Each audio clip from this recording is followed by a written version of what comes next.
예, 반갑습니다. 토마토 투자자문의 박준영 운영력입니다. 자, 올해 주식시장이 막바지에 치닫고 있습니다. 올해 주식시장은 코로나로 시작해서 코로나가 끝날 것 같죠.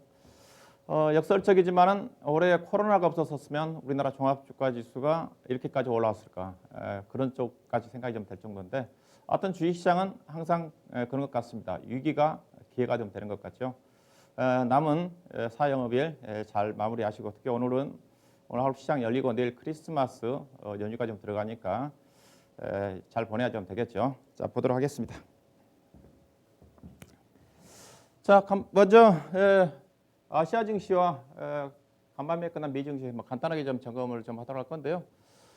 아시아 증시 먼저 중국, 일본, 대만, 우리나라 증시, 우리나라 코스닥 시장은 하락했지만 전반적으로 시장이 나쁘지 않았습니다. 전날의 하락 부분을 좀 반등하는 그런 흐름이라고 봐야 될 것 같은데, 모멘텀 자체는 장 초반에는 미국의 경기 부양책 트럼프 대통령의 수정안 제시 자체에 대한 불확실성 때문에 나스닥 선물 시장이 하락을 하면서 국내 시장도 약세를 좀 보였지만은 곧바로 수정안 부분 자체가 확대되는 그런 부양책이었기 때문에 나스닥 선물 시장의 낙폭 축소 내지는 반등이 전개가 되면서 전반적으로 아시아 시장도 상승을 좀 마감했다고 봐야 될 것 같고요. 자, 간밤에 끝난 미 증시의 부분 자체는 전반적으로 혼조입니다. 다우 S&P는 소폭 상승, 나스닥 시장은 하락으로 끝났는데, 미국 시장을 움직이는 부분 자체는 크게 상승 부분은 크게 세 가지로 좀 봐야 될 것 같습니다. 트럼프 대통령의 9천억 달러에 대한 경기 부양책에 대한 수정안 부분 자체가 오히려 금액 자체가 확대되는 쪽이었기 때문에 그 부분 자체가 긍정적으로 좀 작용했던 거고, 그다음에 화이자에 대한 1억 분에 해당되는 백신 구매 확대 부분 자체도 긍정적으로 반영이 좀 됐던 것 같고, 그다음에 올해 안에 브렉시트가 합의 없이 끝나지 않겠는가 그것도 전망이 있었는데, 주말 동안에 브렉시트 합의안이 타결될 가능성이 크다, 이런 어떤 부분들이 간밤에 글로벌 증시에 긍정적인 요인으로 작용했다고 좀 봐야 될 것 같고요. 다만 장 막판에 상승 부분을 다우 나스닥 시장, 다우 S&P 많이 반납을 했고, 나스닥 시장 같은 경우는 결국 하락으로 전환됐는데, 전환된 이유 자체가 경기 부양책 합의안 자체가 올해 안에 타결될 수 있지, 올해 안에 타결되면서 합의안 되면서 집행이 좀 되지 않지 않겠느냐 하는 그런 또 불확실성 때문에 막판에 상승 부분을 많이 반납을 했다고 좀 봐야 될 것 같고요. 전반적으로 최근에 주초 동안에 미국 시장을 중심으로 유럽 시장 자체가 변동성이 많이 확대된 부분 자체가 변종 바이러스 영국 증시 확대 부분이었지 않습니까? 이런 또 부분 때문에 잠깐 주춤했던 위험 자산에 대한 선호 현상이 최근 시장의 안정을 좀 찾으면서 간밤에는 빅스 지수라든가 그다음에 달러도 브렉시트 합의 가능성이 전개가 되면서 파운드화가 강세를 보이면서 달러도 떨어졌고, 그다음에 WTI라든가 구리라든가 EPL 가격이 전날 하락해서 전반적으로 반등을 하면서 다시 수그러들였던 위험자산 선호 현상이 간밤에 해외 시장의 흐름으로 나타났다, 이렇게 봐야 될 것 같고요. 자, 나스닥 시장의 전일 시간 단위별로 흐름을 좀 보시게 되게 되면 꾸준하게 전개되다가 거의 장 막판 2, 30분 정도를 남겨놓고 지수가 급격히 밀렸어요. 내내 거의 플러스 정도. 다우지수 같은 경우도 거의 0.78% 정도 상승 부분이 전개되다가 막판에 상승 부분을 많이 반납했고, 나스닥 시장의 약세로 전환됐던 부분 자체는 조금 전에 얘기했다시피 부양책 합의안 자체가 규모는 확대가 됐지만은 올해 안에 통과가 안 된다 하더라도 연방정부 셧다운까지 가지 않겠는가, 이제 그런 부분들이 장 막판에 빠졌기 때문에, 오히려 장 막판에 좀 올랐으면 좀 괜찮은 건데 빠졌기 때문에 크리스마스 연휴를 앞두고 미국 시장도 오늘 일찍 끝나는데 어떻게 좀 시장이 반영될지 추이를 좀 봐야 될 것 같고요. 자, 전반적으로 나스닥 시장의 흐름을 좀 봐야 될 것 같은데, 최근에 미국 시장의 변동성이 좀 나타났지만은 대체적으로 지금 나스닥 시장 흐름 자체는 계속적으로 11월 달 이후에 상승 추세입니다. 다우지수가 전날 반등이 나오지만 다우지수는 거의 정체된 상태인데, 약간 변동성이 나왔지만 거의 21동 평균선을 이탈하지 않는 상태에서 나스닥 시장의 흐름은 전개가 좀 되고 있기 때문에 여전히 미국 시장의 흐름 자체는 좋다, 그렇게 좀 볼 수가 있겠죠. 자, 달러 인덱스 추이를 좀 봐야 될 것 같은데요. 자, 달러가 변종 바이러스 확산에 따른 우려감 때문에 곧바로 90 정도 반등하고 난 다음에 다음에 다시 달러가 다시 지금 전날은 약 3, 4% 정도 좀 하락을 좀 하면서 3, 4% 하락을 하면서 약세로 전환이 좀 됐어요. 약세로 전환된 부분 자체가 백신 구매 확대에 따른 경기 회복에 대한 기대감 자체가 빨라질 거라는 전망과 조금 전에 블랙시트 합의안 도달 가능성 때문에 파운드화가 강세를 보이면서 달러는 약세를 좀 보였다고 봐야 될 것 같은데 달러 부분 자체가 중요하다고 그랬었죠.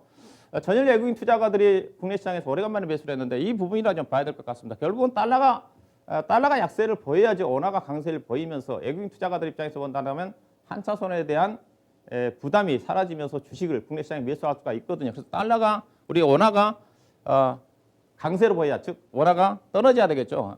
가치가 상승을 해야 되는데 전일 원달러가 장중에 1,100원, 1,110원을 돌파를 했다가 1,110원 돌파하는 시점에서는 미국의 비양책 수정안이 트럼프 대통령이 지시를 하면서 불확실성 때문에 원화가 약세를 보였던 건데 오히려 수정한 부분 자체가 나중에 긍정적인 호재로 인식이 좀 되면서 원화가 다시 강세로 전환이 좀 됐어요. 그러면서 그 시점에서 외국인 투자가들이 어떻게 나타나느냐?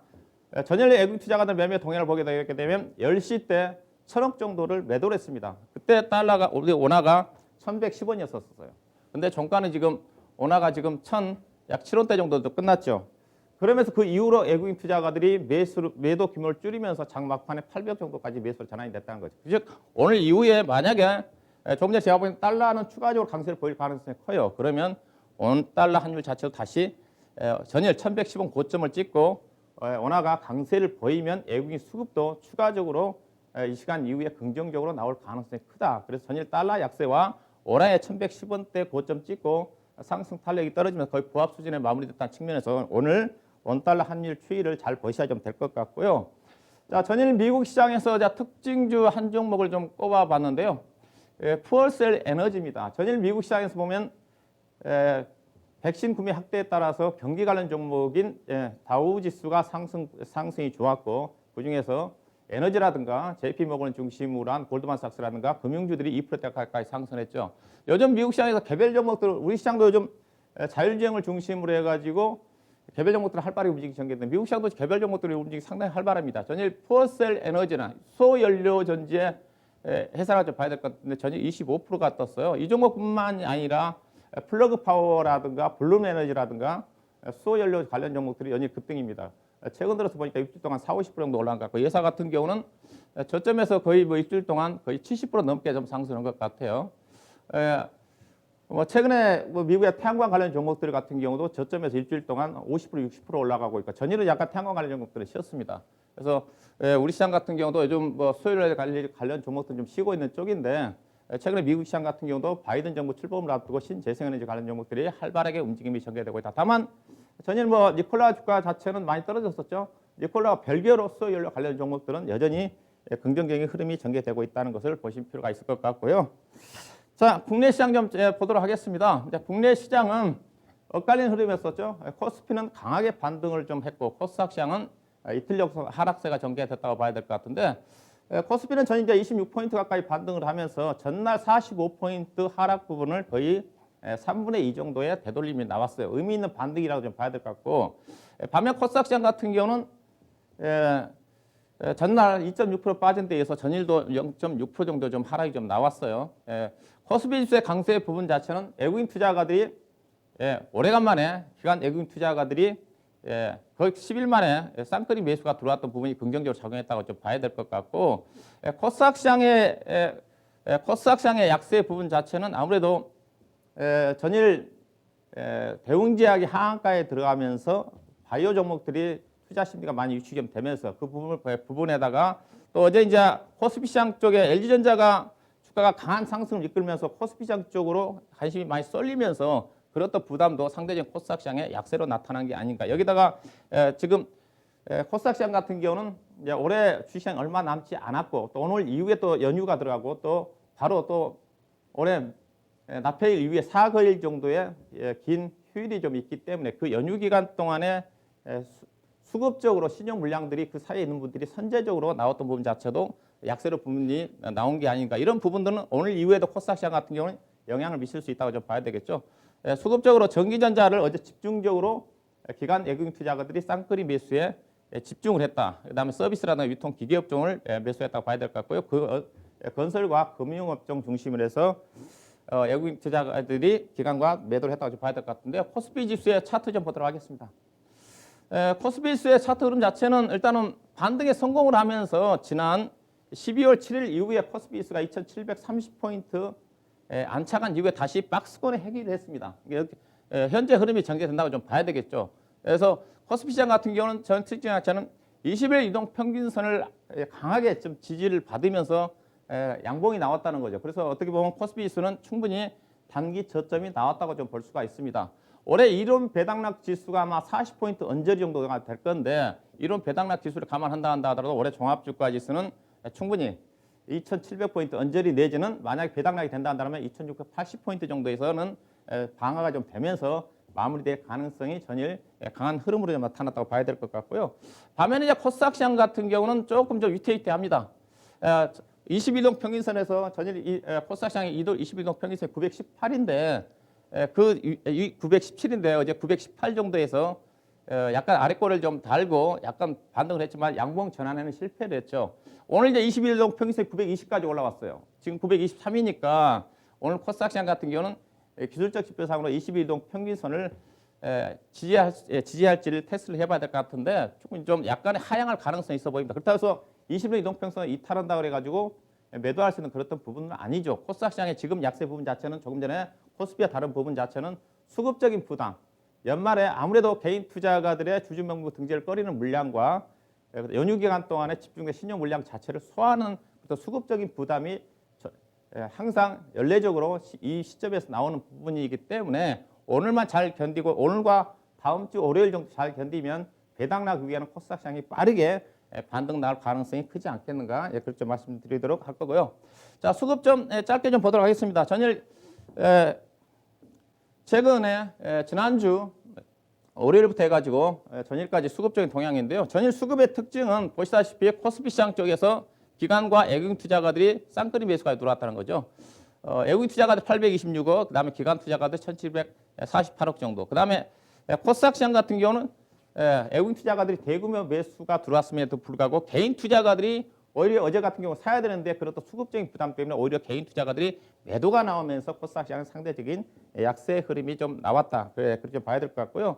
그다음에 업종별로 특징은 어제 전일 특징 자체는 전기전자 쪽입니다. 전체 외국인들이 826억 산 것 중에서 전기전자 쪽에 1,008억을 샀으니까 다른 것들은 팔았다는 거죠. 그다음에 전일 지수 상승을 이끌었던 자체는 전기전자 섹터인데 기관 투자가들도 2,600억 원을 전기전자 섹터에 집중적으로 투입을 했다. 그렇게 좀 봐야 될 것 같고요. 전일 특징 종목을 아무래도 LG전자를 볼 수밖에 없죠. 수급 특징주이기도 하고 전일 뭐 상한가가 들어갔으니까 자 LG전자의 주가 상승은 캐나다 magna와 전기 자동차 부품 합작 설립과 관련된 모멘텀 자체가 주가 상승 부분이라고 봐야 될까. 어떻게 보면 전일 코스피 지수의 상승은 LG전자가 상승을 주도를 했다. 그렇게 봐야 될 것 같아요. 수급적으로도 기관과 외국인 투자가들이 집중적인 매수가 유입됐다고 좀 봐야 될 것 같습니다. LG전자 주가가 현재 11만 9,500원은 2018년도에 LG전자가 11만 6천 원대가 고점이었는데 거기를 훌쩍 뛰어넘어서 2011년도에 LG전자의 신고가가 그때 12만 원을 넘었었는데 그때를 훌쩍 넘어설 수 있는 그런 때까지 강세의 흐름이 좀 나타났다 좀 봐야 될 것 같은데요. 자, 그렇다면 LG전자와 관련된 것들 어떻게 좀 봐야 되느냐. IT 대형주 중에서 LG전자의 어떤 밸류를 가지고 펀더멘탈 측면에서 작업해서 할 건데요. 자, IT 삼성전자, SK하이닉스, LG전자, LG디스플레이, 삼성전기, LG노텍, DB하이텍 올해와 내년도 실적 전망치를 근거로 한 밸류입니다. 자, PER로 본다 한다면 LG전자가 전일 주가 상승을 감안해서 PER이 10배 되는 수준이에요. 원래 8배인데 어제 상한가쯤에서 8배입니다. 삼성전자라든가 SK하이닉에 비해서 낮은 수준이고요.